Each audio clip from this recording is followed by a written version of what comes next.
პოლიტიკურ სპექტრში შეფასებების თემაა საულმე ზურაბიშვილის განცხადება ახალი საპარლამენტო არჩევნების შემდეგ კოალიციური მთავრობის ჩამოყალიბებისთვის მზადყოფნის აუცილებლობაზე.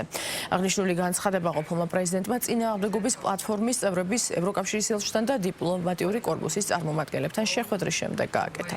გაცნობიტი ხასიათის შეხვედრაზე ელჩები პლატფორმის მუშაობის ფორმატს გაეცდნენ.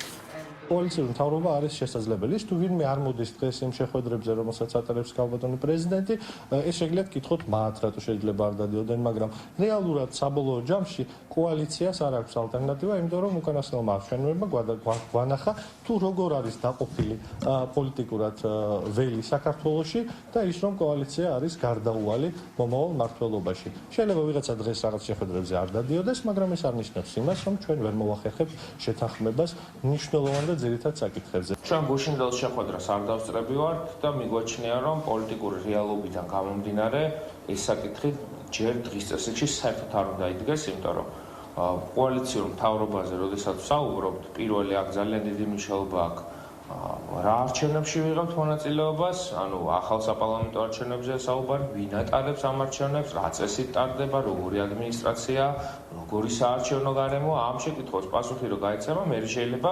ვილაპარაკოთ კოალიციური მთავრობაზე. ჩვენ 26 ოქტომბრამდე გვერიდებოდა ამ საკითხზე საუბარი, იმიტომ რომ მიგვაჩნია, რომ ქართველი ხალხის დაკვეთა არის ბევრად უფრო მრავლისმომცველი, ვიდრე კონკრეტულ სახელებზე და გვარებზე მსჯელობა, ვინ გაინაწილებს არარსებულ თანამდებობებს. საულმე ზურაბიშვილი, როგორც ჩანს, კიდევ ერთ ფანჩართულს აანურსებს, უკვე რიგით მე რამდენია, თვალს კი აგვერია.